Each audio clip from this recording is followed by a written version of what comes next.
গত রাত্রে আমাদের এখানে প্রচণ্ড ঝড় বৃষ্টি হয়েছে, তাই মা আমাকে এখানে বলছিল যা তোর দিদার বাড়ি গিয়ে দেখে আয় কি অবস্থা, তোর দিদা তো একা একা সব কিছু পারবে না, যা গিয়ে তোর দিদার হাতে হাতে একটু কাজ করে দিয়ে আয়।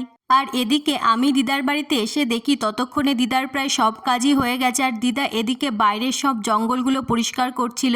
এই দেখো কলা গাছগুলোর কি অবস্থা হয়েছে, দেখো ঝড়ে সব কলা গাছ ভেঙে গেছে। আর কি জানো তো, সব কলা গাছেই কিন্তু কলা হয়েছিল।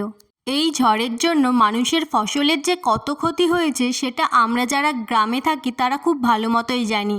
সব কলা গাছে কলা হলেও সব কলা কিন্তু বড় হয়েছিল না, তার মধ্যে এই একটা গাছের কলাই বড় হয়েছিল আর পাকতে শুরু করেছিল। তাই দিদা আমাকে বলছিল যে চেষ্টা করে দেখ কলার কাঁদিটা পাড়তে পারবি কিনা।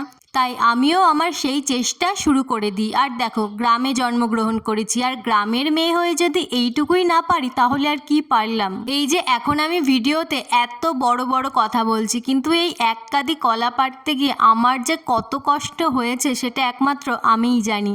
আমার সব থেকে বেশি কষ্ট হয়েছে এই এত বড় কলার কাঁদিটাকে তুলে আনার সময়, কারণ এটা এত ভারী কি বলবো তোমাদের। এই কলার কাঁদিটাতে অনেক খারাপ কলা ছিল, তাই দিদা বলছিল ফালতু ওগুলোকে বাড়িতে নিয়ে গিয়ে কোনো কাজ নেই, ওগুলো এখানেই ফেলে দিয়ে যেতে হবে। তাই আমি কাঁদি থেকে কলার ছড়িগুলো কেটে দিচ্ছিলাম, আর দিদা সেখান থেকে খারাপ কলাগুলো বেছে বেছে ফেলে দিচ্ছিল। এই দেখো ঝড়ে কতগুলো আম পড়েছে দেখো, আর যদি এইভাবে 2-4 দিন ঝড় হয় তাহলে গাছে আর একটা আমও থাকবে না।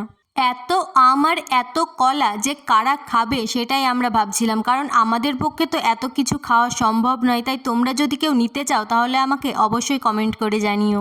ছাদে উঠতে গিয়ে দেখি সিঁড়িতে জল জমে সে কি অবস্থা, তাই প্রথমে সেটা পরিষ্কার করে তারপর আমি গেলাম ছাদে এটা দেখতে যে ছাদে কতগুলো আম পড়ে আছে।